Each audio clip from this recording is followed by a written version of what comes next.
Assalamualaikum warahmatullahi wabarakatuh. Alhamdulillahirabbil alamin. Segala puji hanya milik Allah Subhanahu wa taala. Salawat serta salam semoga senantiasa tercurah kepada Nabi Muhammad sallallahu alaihi wasallam, teladan terbaik umat manusia. Halo sahabat pendengar, selamat datang di podcast Semaker.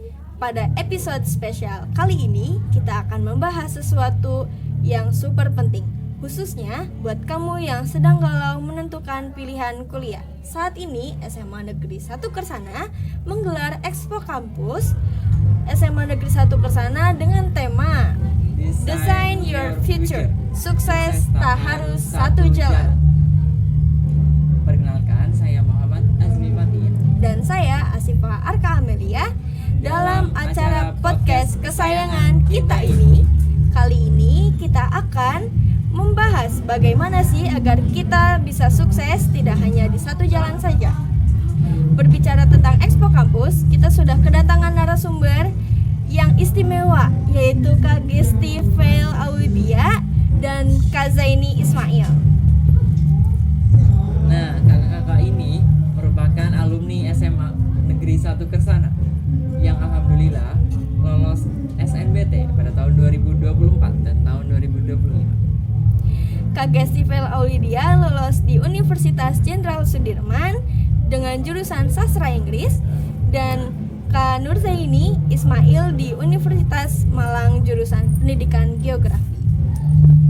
Selamat siang Kak Gesti dan Kak Zaini. Selamat siang. Bagaimana kabarnya? Alhamdulillah baik. Oke, alhamdulillah ya. Bagaimana perasaan kalian saat ini menjadi seorang mahasiswa sih? Dari saya sendiri, perasaan sekarang sebagai mahasiswa tentu sangat senang ya, dan bangga dengan diri sendiri juga melangkah sejauh ini, dan juga senang karena banyak teman-teman baru, kemudian pengalaman baru serta lingkungan yang baru. Kalau dari aku sendiri juga sama ya, kayak Kak ini senang dan juga bangga gitu bisa. Apalagi kan sastra Inggris itu jurusan impian aku dari dulu, jadi kayak oke gitu. Aku jadi kayak akhirnya aku bisa dapat gitu. Dan di semester 1 ini aku lagi banyak belajar hal baru sih, karena kan masih semester 1 juga, masih adaptasi gitu. Ya.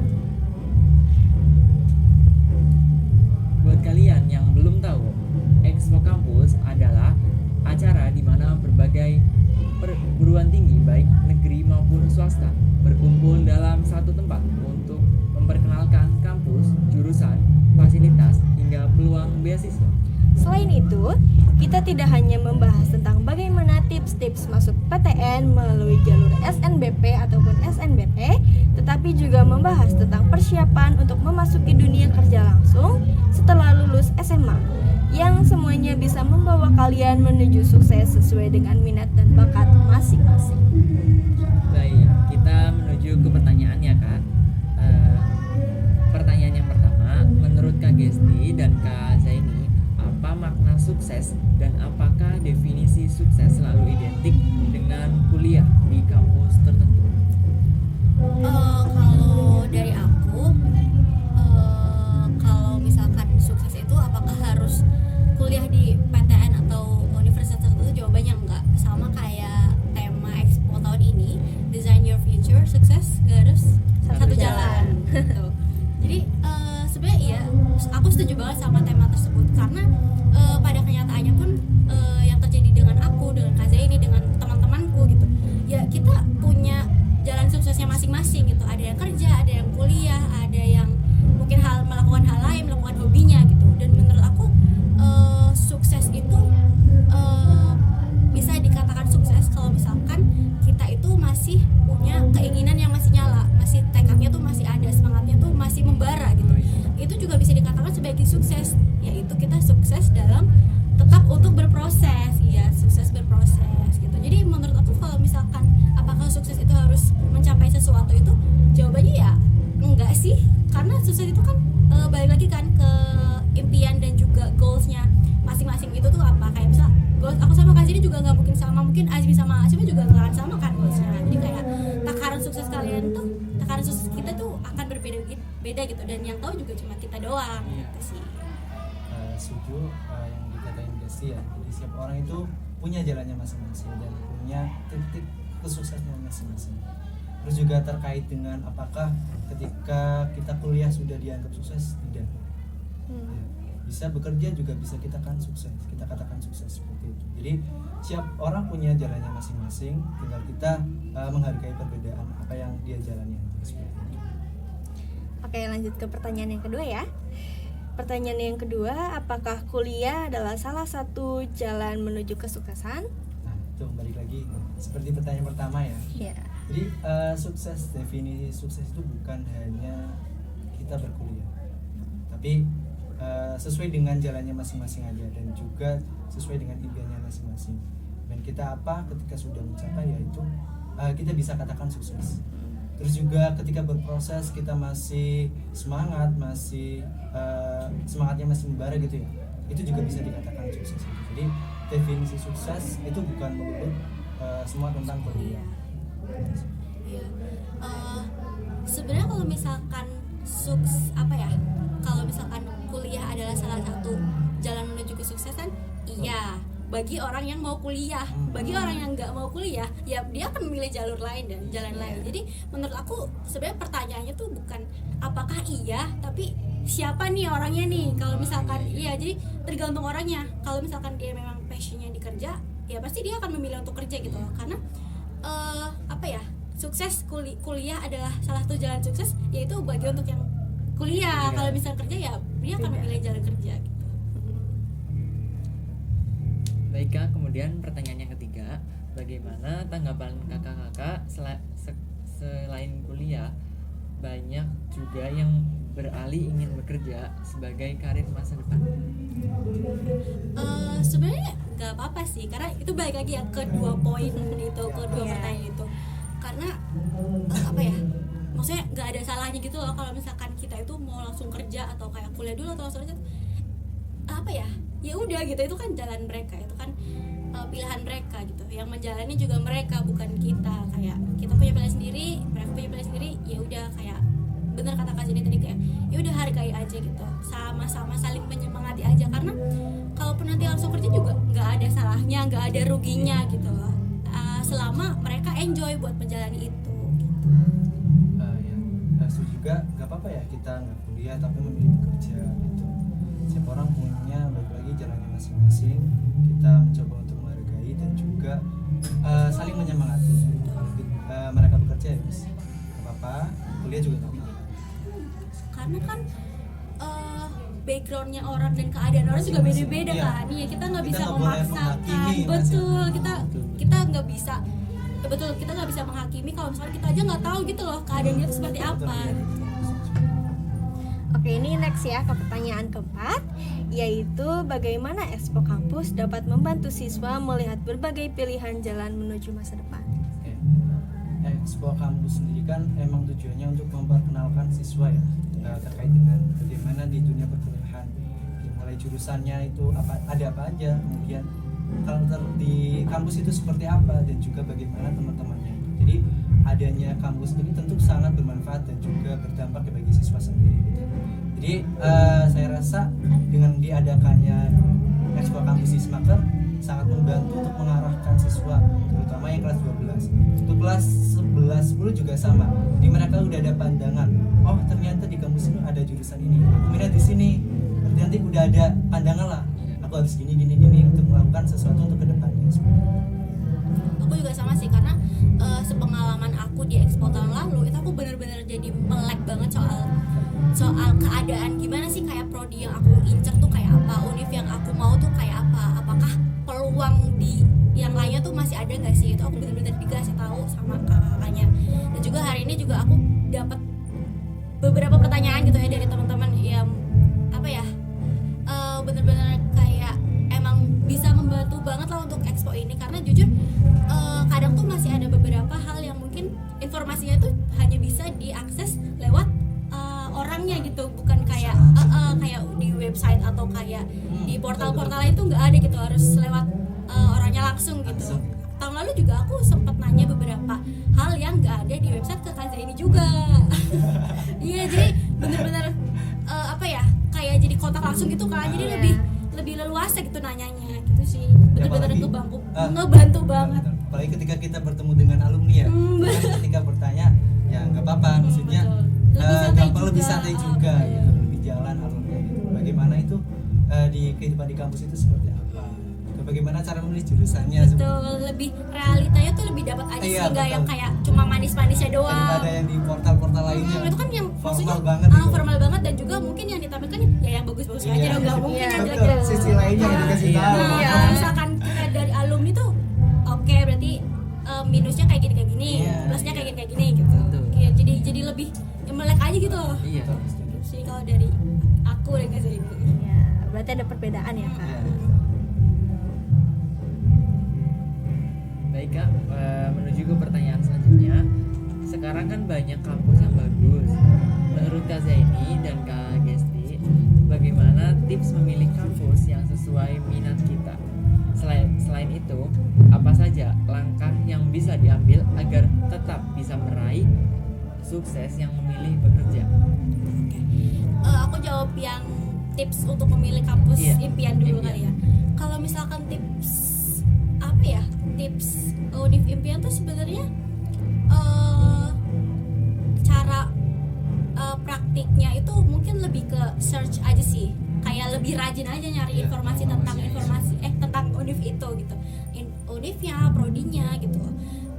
Kalau misalkan mau lebih ya itu bisa tanya-tanya ke alumni, nggak harus di expo, tapi kayak misal kayak lewat apalah terserah WA atau DM atau apa gitu. Intinya lebih rajin aja cari tahu tentang universitas impian atau kayak prodi impian gitu kayak.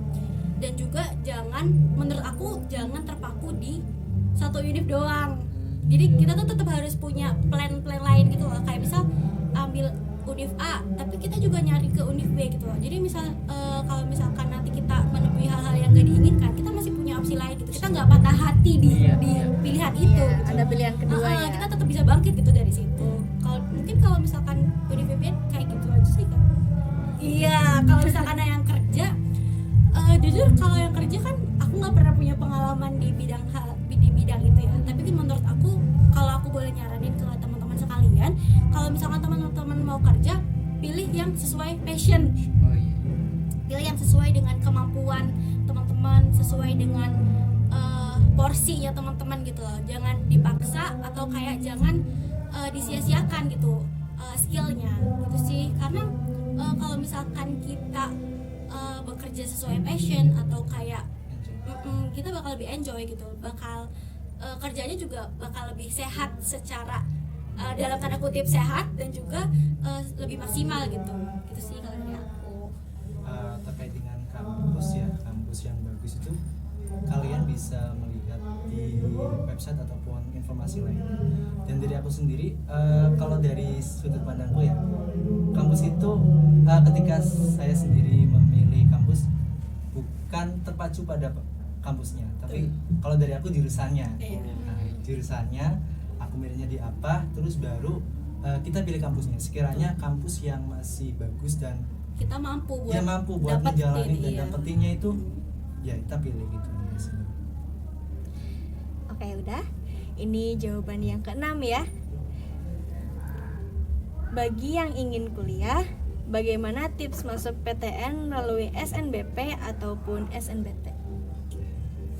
Gimana tuh tipsnya tuh? Tips dari aku untuk SNBP ya, silakan kalian bisa cari informasi terkait dengan kuotanya itu seberapa gitu, terus peluangnya itu ketat ataupun tidak gitu. Jadi untuk SNBP sendiri kan itu seleksinya pakai nilai ya, semester 1 sampai 5. Ya 5. Ya 5. Terus juga ada TKA kalau sekarang, tapi beberapa kampus nggak pakai nilai TKA-nya. Jadi ya siapin aja nilainya, terutama yang bagi kelas 10-11 ya. Silahkan bisa kejar nilainya kalau memang benar-benar mau masuk kuliah lewat jalur SNBP gitu. Dikejar nilainya. Kemudian untuk kelas 12 itu ada dua pilihan ya ketika mau fokus di SNBP, antara kita realistis sama idealis. Realistis berarti kita sadar diri aja, nilai kita itu seberapa gitu, apakah cocok untuk masuk di kampus ini dengan jurusan ini ataupun enggak, itu terkait dengan realistis. Jadi kita coba data dulu rata-rata kita berapa, kemudian sekiranya bisa masuk enggak di kampus itu ataupun jurusan itu yang terkait dengan realistis. Kalau idealis ya kita paksain aja, nggak apa-apa. Paksain aja. Tapi tetap, untuk hasilnya mungkin jangan terlalu dipikirin, jangan terlalu berharap. Ekspektasinya tolong diturunin. Turunin lagi, betul. Itu terkait dengan SNBP ya. Jadi kita bisa pilih mau yang realistis atau idealis. Terus untuk SNBT sendiri, saya kan masuk di jalur SNBT ya. Biasanya kalau saya sendiri tipsnya itu rajin-rajin ikut tryout. Ikut tryout, banyak kok platform yang menyediakan tryout bahkan gratis, ada Bahamify, Saisin dan lain-lain. Pokoknya banyak. Waktu itu saya sendiri cari infonya itu lewat X biasanya. X itu biasanya banyak banget informasi. Iya, bahkan kadang tuh ada soal-soal latihan soal gitu banyak banget. Soal banyak banget dan itu hampir sama sebenarnya. Kalau kita udah tahu cara ngerjainnya, walaupun polanya juga, walaupun pas UTBK-nya itu soalnya berbeda, tapi kan kita udah tahu caranya, otomatis kita bisa lancar untuk ngerjainnya. Jadi kalau saya sendiri nggak muluk-muluk ya, nggak ikut bimbel ataupun yang lainnya, saya sendiri cuman rajin ngerjain tryout. Setelah ngerjain kita coba evaluasi, kurangnya di subtes apa, kemudian kurangnya di nilai apa, kita perbaiki lagi. Untuk terkait dengan SNBP sama SNBP. Dari Kesti? Kalau dari aku sih sama ya, kurang lebih. Kalau yang SNBP mungkin teman-teman bisa lebih rajin lagi lebih rajin untuk cari-cari kayak misal prodinya apa, terus kemudian di univ apa gitu. Mungkin kalau misalkan memang mau lebih akurat bisa tanya ke yang berkaitan langsung gitu. Karena misal kadang tuh prediksi-prediksi itu kayak ada yang bohong, ada yang gak berdasar gitu loh. Jadi mungkin lebih aman untuk cari-cari ke orangnya langsung gitu loh, orang misal kayak dia itu benar-benar ngalami gitu. Betul. Kalau misalkan memang nggak dapat akses ke situ, ya udah tanya aja, misal kayak prodinya beda nggak apa-apa, tapi univnya masih sama gitu loh, kayak gitu sih kalau misalkan SNBP. Nah kalau SNBT juga iya sama, karena aku tanya waktu itu ke Gaza ini, Kak gimana sih biar aku lolos SNBT kayak gitu kan. Terus Kak Ziri juga sama jawabannya, pokoknya kamu rajin-rajin tryout aja ya di Bahamify. Iya di Bahamify. Terus gitu kan. Terus kalau SNBT tuh karena di tahun 2025 itu dia kan ada yang namanya jadi subtes itu kan ada 7 ya. UTBK kan ada 7 subtes, dan itu tuh ada yang ngitung, ada yang nggak ngitung. Dan aku kan waktu itu ngambilnya sastra Inggris. Sastra Inggris itu kan berarti lebih ke sosum, lebih ke kebahasaannya gitu. Jadi aku lebih fokus ke subtes-subtes yang emang mendukung untuk ke sastra Inggris, kayak misal literasi bahasa Indonesia, literasi bahasa Inggris, PBM, PPU gitu loh. Jadi mungkin teman-teman untuk tips SNBP bisa difokuskan aja untuk subtes-subtes yang mendukung gitu loh. Kayak misal mau ambil teknik ya berarti yang dimaksimalin kuantitatifnya, matematikanya gitu loh. Jadi sebenarnya subtes lain tuh tetap dimaksimalin, tapi nggak perlu diforsir banget. Kayak jadi teman-teman tuh nggak burn out, kayak aduh stres, nggak maksudnya menghindari hal itu gitu loh. Teman-teman bisa lebih fokus kayak strateginya tuh kayak gini. Berarti aku harus bisa dapat nilai segini di subtes ini nih kayak gitu. Jadi kuncinya mungkin kita harus tahu dulu ya, kita mau di jurusan apa dulu, kemudian tentuin strateginya bagaimana. Kalaupun jurusan kita, terutama untuk yang SNBT ya, tadi benar yang dikatakan Desi, kalau teknik ya berarti kita harus fokusin di PKPM-nya ataupun yang kuantitatifnya. Kalau yang sastra ya berarti yang di bahasanya, penalarannya seperti itu. Biasanya tuh ada kok yang nge-share subtes-subtes pendukung. Di Karena media sosial aku banyak. juga waktu itu dapat infonya tuh dari Twitter, dari X gitu. Makanya setelah itu tuh aku sadar, oh ya kayaknya aku nggak harus try hard buat PKPM deh, karena jujur agak susah sih emang, cuman bisa dicoba. Jadi kayak lebih difokusin aja gitu. Intinya tuh sebenarnya lebih rajin cari-cari info aja sih, kayak jangan males scroll, tapi scrollnya yang bermanfaat untuk yang tujuan kita untuk masuk kampus. Jadi dari mulai kelas 12 ya terutama rajin-rajin mencari informasi. informasi. Betul. Dan kalau bisa sih untuk SNBT belajarnya jangan mepet ya Kak. Apalagi belajar setelah SNBT. Iya, jangan setelah ketolak SNBT. Itu aku juga. Takut. Jadi kalau bisa tuh dari kelas 11 iya maksudnya setidaknya udah kenal gitu Udah loh kenal. SNBT tuh kayak Seperti gini-gini. apa gitu. Betul. Jadi pas kelas 12 amit-amit ketolak SNBT tuh nggak kaget, nggak yang kayak iya aduh Sedih sedih banget ya. iya, Sedih banget kayak nggak harus sih. yang aduh nggak bisa kayak terpuruk, oke nggak apa-apa tapi harus bangkit lagi dong. Gitu sih. Iya. Kalau SNBP memang sedih banget. Itu aku telak di UNES ya. Aduh. Itu 2 hari 2 malam. Kenapa tuh? sedih. Jujur. Karena ya Agak berharap agak banyak berharap ya Kak. banyak Iya. ya. Udah ya gitulah seperti itu. Udah yakin banget Udah tapi yakin. itu kita jangan Jadi gitu. saran saya sendiri jangan terlalu berharap gitu ya. Tapi ya sebenarnya nggak apa-apa. Tapi kita harus realistis saja. Apakah kita mampu masuk ke situ atau enggak? Kalau enggak ya berarti kita dari situ sudah mulai menyicil untuk seleksi selanjutnya. UTBK kah atau mandiri kah Mandiri. ataupun yang lainnya seperti itu. Oke. Baik Kak, kita menuju ke pertanyaan yang ketujuh. Bagaimana kita mengatur waktu bila mana kita kuliah sambil bekerja pada saat nanti? Dari saya sendiri untuk mengatur waktu ya, kuliah itu kan kita harus tahu kapan jam kita masuk, kemudian kapan waktu untuk ngerjain tugas, baik itu individu atau kelompok. Berarti kalau kita sambil berorganisasi ya, Betul kita harus banget, bagi betul waktu banget, lagi betul banget, betul untuk rapat lah, untuk melaksanakan program lah dan lain-lain. Dan tambah lagi ketika bekerja ya. Jadi untuk tips membagi waktu mungkin bisa dibuatkan skala prioritas ya. Jadi mana aja yang sekiranya yang kebutuhan ataupun sesuatu yang paling mendesak itu ditaruh yang paling atas dan itu harus dikerjakan secepat mungkin. Kemudian sesuatu yang penting tapi kurang mendesak, nah itu di nomor 2 kan dan seterusnya. Jadi kalian harus tahu prioritasnya dulu, mana yang sekiranya harus diselesaikan terlebih dahulu di hari itu dan mana yang bisa kita cicil ataupun bisa dikerjain nanti. Terus juga untuk supaya nanti kita teratur ataupun waktunya itu bisa di manajemen waktunya tepat, kita setiap hari bisa buat to-do list ataupun kita buat jadwal jam segini sampai segini kita harus ngelakuin apa dan seterusnya. 1 jam semisal untuk belajar ataupun 2 jam, 1 jam mau apa, kita itu bisa mencatatnya itu bisa di hari itu ataupun di hari sebelumnya, tapi lebih baik di hari sebelumnya. Jadi semisal malam aku mau melaksanakan ini di pagi hari, kita udah nyatet dulu.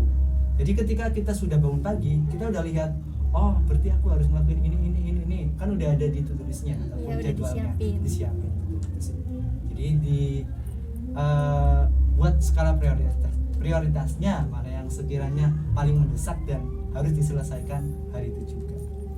Kalau dari aku sih, karena sebenarnya aku kan belum ada pengalaman kuliah sambil kerja ya. Cuma kalau misalnya aku lihat dari teman-teman dan juga kakak tinggal tuh sebenarnya kita tuh harus tahu gitu loh jam produktif kita tuh kapan. Dan ya bener tadi kata Kak Zeni, mending kalau misalkan kita udah tahu jam produktif kita kapan tuh mending itu digunakan untuk hal-hal akademik, kayak misal ngerjain tugas, entah itu tugas kelompok, tugas apa, tugas individu gitu loh.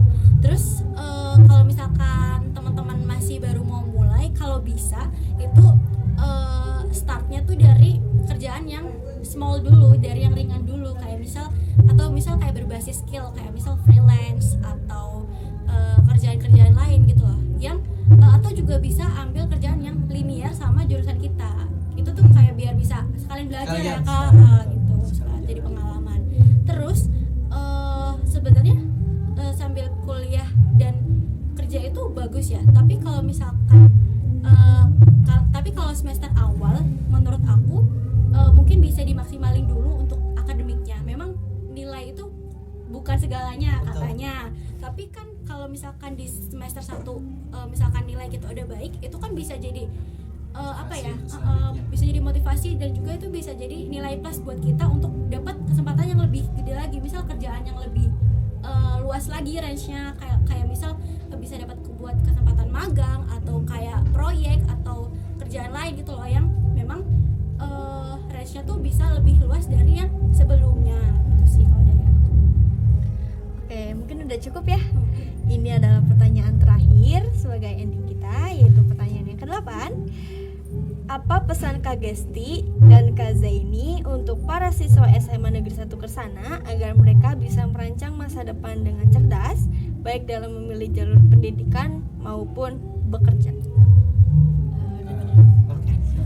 Kalau aku pribadi, kalau di masa-masa seperti ini, apalagi kelas 12 itu kan kayak lagi pusing dan galau gitu kan. Iya, Dan betul. menurut aku penting banget untuk teman-teman tuh untuk nggak membandingkan diri sendiri dengan orang lain. Ya kayak misalkan si ini udah ini, aku belum, ya udah nggak apa-apa, karena timeline orang tuh beda-beda dan itu memang seperti itu gitu loh. Karena jujur pas aku pun kelas 12 tuh juga merasakan hal itu gitu loh.